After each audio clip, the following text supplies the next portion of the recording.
morning. I thought I'd take you along with my day and how we homeschool and homemake and everything here. So I'm getting myself ready for the morning, so you get to come along.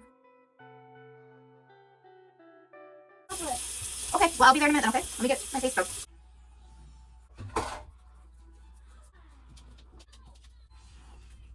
Honestly, I have no idea what I'm doing, so I just make it up.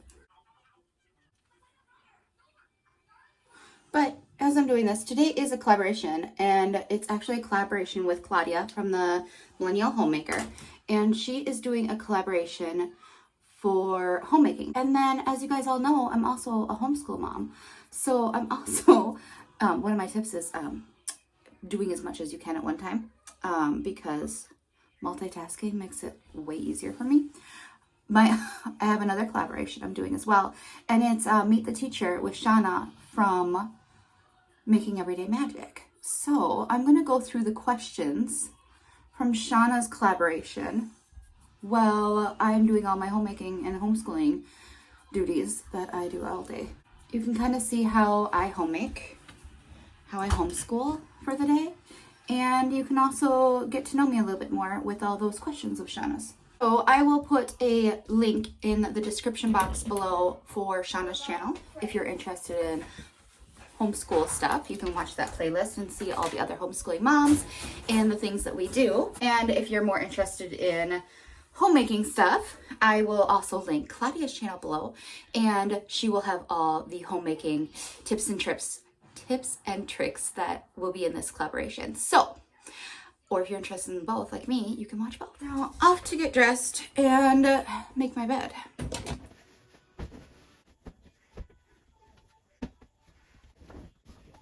Most mornings, I attempt to get a load of laundry started. Sometimes I manage, sometimes I don't. I'm doing a load of towels, so I actually put vinegar, my wash cycle, and my fabric softener cycle. And I add our laundry soap. But the vinegar kind of pulls out any of that musty smell that would come with towels. So I add it to my wash. Really don't know when I started doing that or why, but it seems to work. I'm going to let them do their math, and I'm going to go work on the dishes while we go through these questions from Shauna. Okay, so I have some major tidying to do today in here. And help me stay focused on getting all these dishes done that I didn't do yesterday. And shockingly, I would like to point out that these are from yesterday. Like,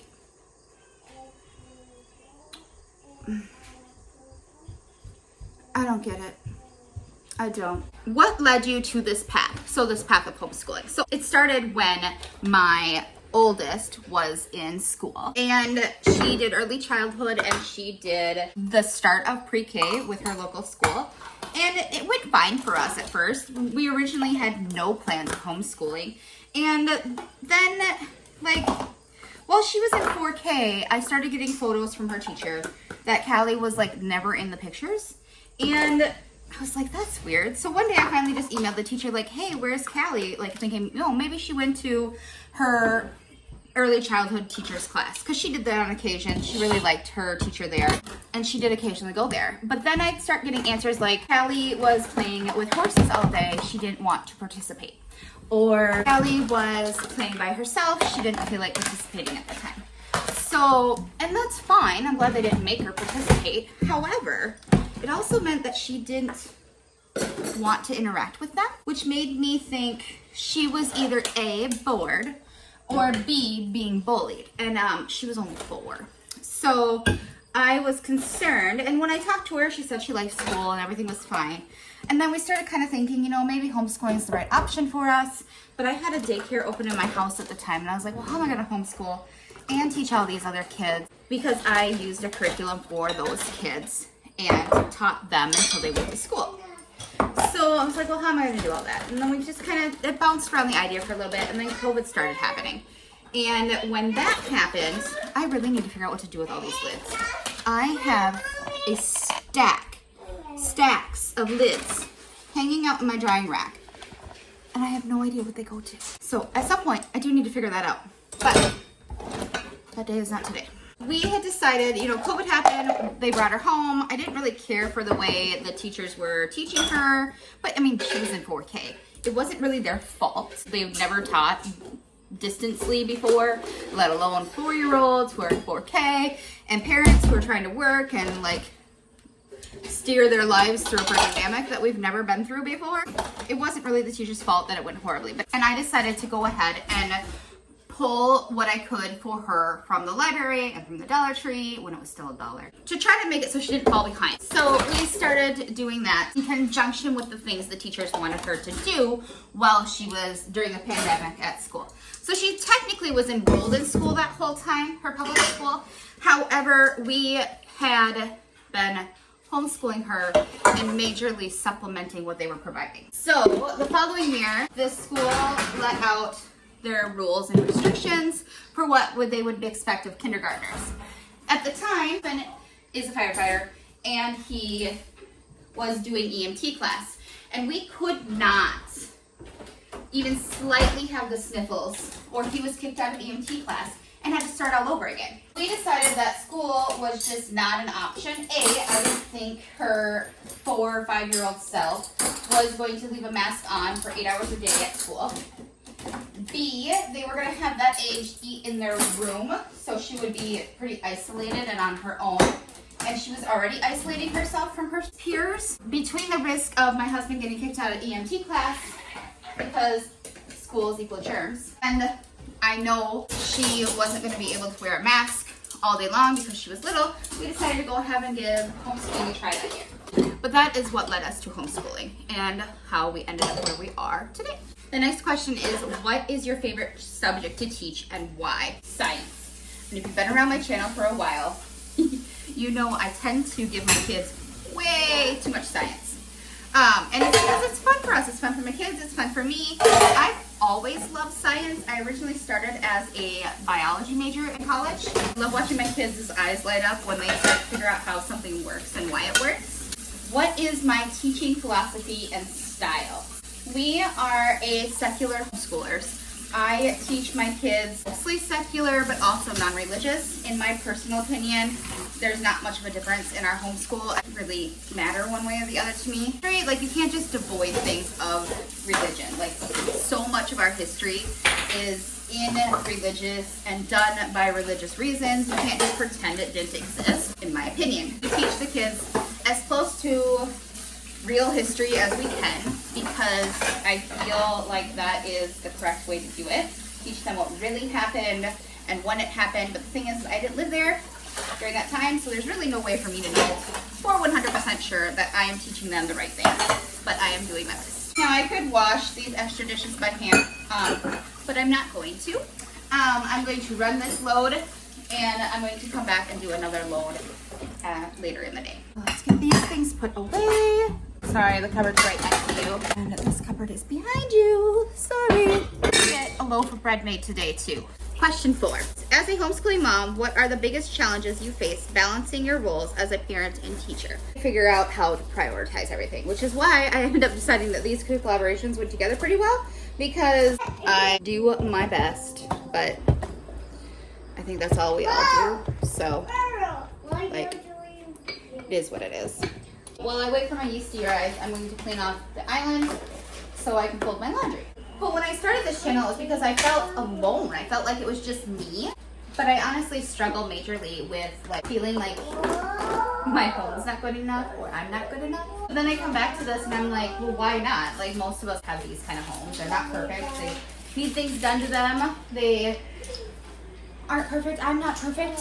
So honestly, sometimes I just end up feeling generally inadequate. I don't know when this became a therapy session of what my biggest challenges are, but honestly, sometimes that's it. Which is part of the reason why I started this channel, because I'll find other moms that are like me and not feel so alone. Maybe other people were feeling the same way I was, so I don't know. That's why I did what I did. I tried really hard to only one person's laundry at a time. This laundry is all my husband's laundry.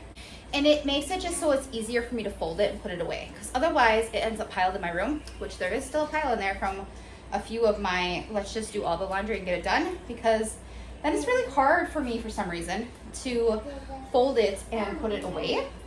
I'm not even sure why, but it really is. It's really hard for me. But if I do just this laundry, like just this one person's laundry, I get it all folded and I'll put away versus it piling in my room.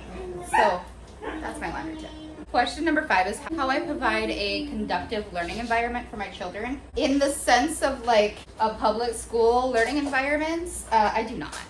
I do not. It is a hectic, chaotic disaster around here 90% of the time. Riker and Emma kind of do their own thing until it's time for them to do their school. That's usually done and out of the way pretty quick. My oldest, she's in 3rd grade, she's currently doing her math while I fold the laundry and do the dishes and start bread. So, and that is pretty normal for us. If she doesn't need me for certain subjects, I do the things I need to get done. And she sits at the table and does what she needs to do. In the beginning, it was harder. Her brother and sister tended to bother her more often, but anymore, they just kind of let her be. Question 6 is, what resources or curriculum do I find the most helpful in my homeschooling journey? Honestly, Timberdoodle is my number one. They make it so I don't have to plan my homeschool whatsoever.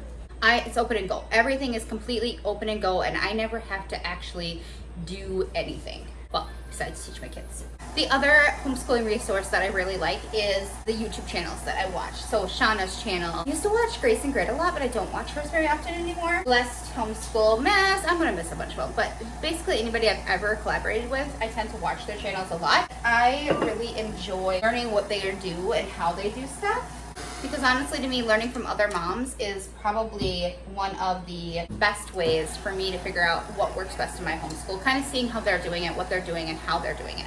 I've made this bread recipe 2 ways. I've made it with all-purpose flour and with bread flour, and I've found that it needs less bread flour when I make it than when I use all-purpose flour. It seems to need more all-purpose flour. Did I tell you guys I worked with RA Linens at one point, and they sent me a ton of these cloth napkins, and I love them. They are honestly the best for bread making.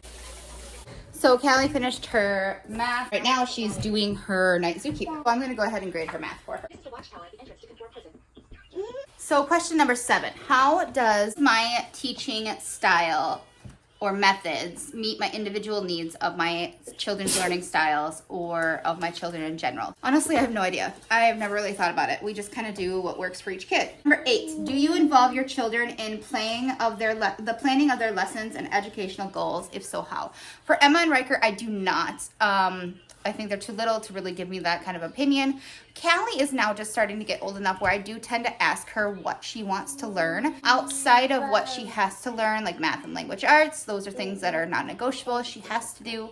But I also do let her pick some of the things that she wants to do. Like we are doing an IQ weather because she wanted to learn more about weather this year. But I do check in with her and see what she does and doesn't like to do, and making sure that we're providing her with education that is engaging to her and exciting to her, which helps her want to learn.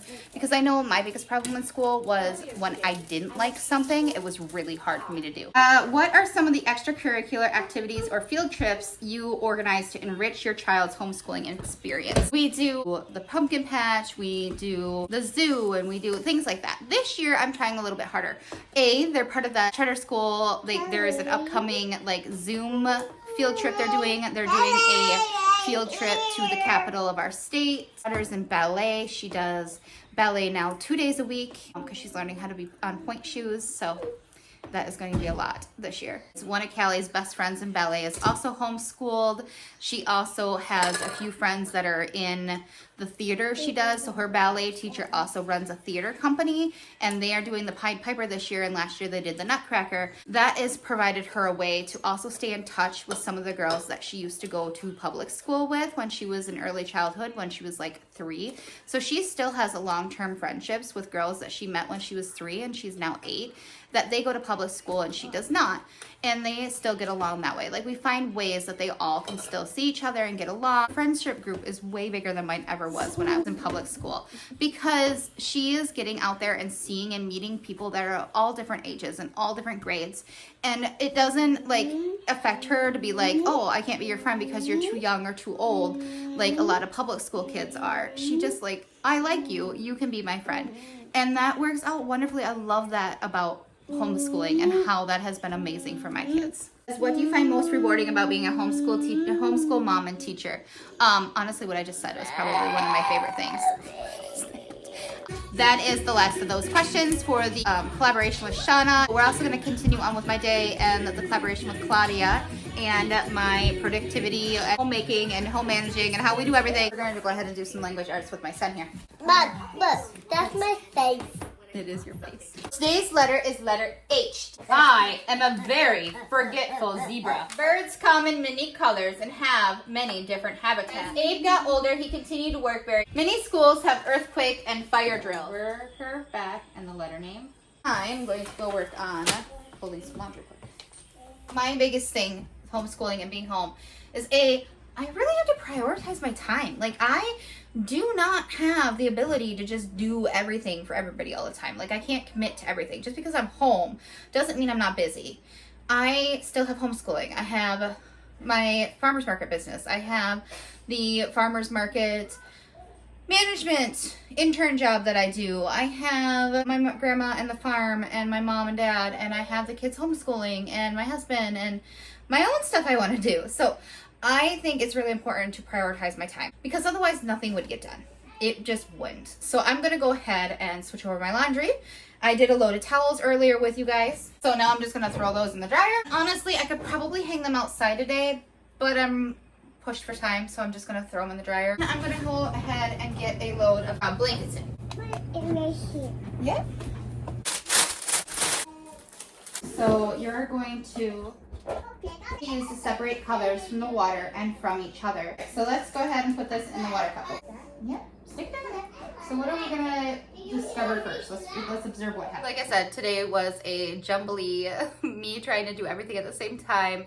It was a collaboration with Shauna from Making Everyday Magic, and the questions about Meet the Teacher, that playlist is below as well. So kind of about us, what we do, how we do it. We're secular homeschooling moms, and we collab often together to bring you secular homeschooling information. So that collaboration will be below, as well as the collaboration and the link to Claudia's channel.